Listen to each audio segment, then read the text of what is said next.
I shared James Van Der Beek's, one of his messagings before he died. I used to love him on Dawson's Creek. And I really related to him because while I was not faced with cancer that would kill me, it was stage 1, uterine. They removed the uterus and then nicked the colon and then the coma and the 2 months in hospital. Very serious, because septic shock is very serious. But I lost everything in that I couldn't walk and I couldn't even think. I was just lying there like a throw pillow. And I used to identify like what I was doing in hospital, because I had no guarantees of being able to be on this elliptical or being home. It was touch and go for such a long time. And so you start to go, I really relate to what he said, is what is my identity? Who am I? If I'm not a psychotherapist, if I'm not able to be a loving wife, I'm just simply receiving care from my husband. If I'm not able to be an inspirer, I'm just basically being cared for and receiving care. I'm lying there watching TV, watching shows, meditating, sleeping, a lot of sleeping. And I would wake up sometimes from my naps and going, well, what the hell am I here for? Is this, and I gotta tell you, it was touch and go emotionally for a while. I even contemplated my own death, but I know we can withstand difficult things.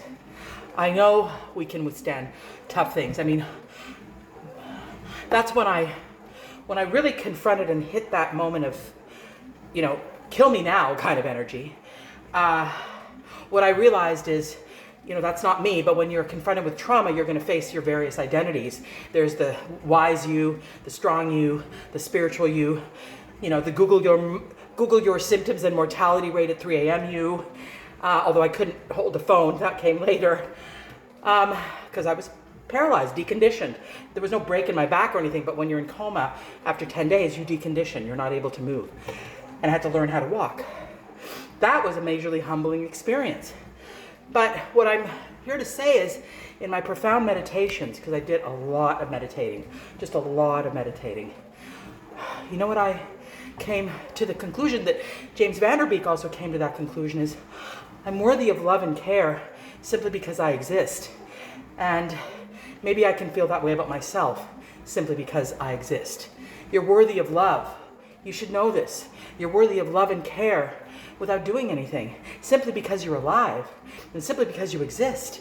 The universe loves you. I believe that. That's my spirituality. And you can love you. Whatever other people do, it's more of an inside job of self-acceptance and self-love. Because when all the trappings go, what you do at work might be even a trapping, how you perform in relationships. When all those external patterns go away and all you are you, your skin, your bones, maybe a bed, maybe you're confronting your mortality, please understand, and I have worked this and have struggled with it, and it comes and goes, but the biggest duration 30 minutes, 170 calories. Thank you. I just did 30 minutes. The biggest conclusion is, God bless that I can do this. Thank you, universe, for this. Is that just because I'm on this planet, just because you're on this planet, you're worthy of care and you matter and you're valuable and you're lovable. And you want to start to make sure you feel that about yourself, and of course be accountable to anything that you do or say or behave like that is not, nice or whatever. It's like, hey, we're not here just to be nice and to please other people, but we don't have to be dicks with other people. And if we are, own it, have accountability, be truthful with yourself. And truth is, you matter simply because you are alive. You do not need to perform a certain way in order to matter. You are valuable. And if you encounter some sort of a tragedy, a trauma, a difficulty, and shame or self-criticism and judgment and blaming and meanness towards yourself starts to happen, or in my case, it was like, what am I here for? I'm useless. Might as well just take me off the pot. I'm not doing anything. I'm just lying here like a blob. I have no guarantees that I'm going to be okay. What's the point of it anyways? I pulled myself out of that abyss, and I deeply felt within myself that I can care about myself, and you can too.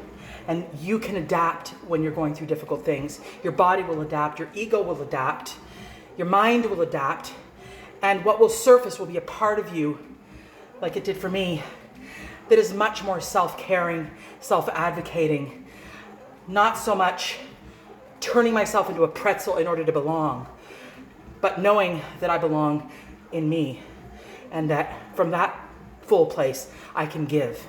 But I have to fill myself first. I've got to fill my cup. I've got to be full and then create an overflow and give to the world from the overflow, and don't deplete. Don't deplete yourself. I hope that helps. It's a bit of a longer message, but if you stick around, I think it might be inspirational or help you in some way. Don't want to ego. If it's not inspirational, throw it away. But if it is, that was my intention. Have a great and beautiful day.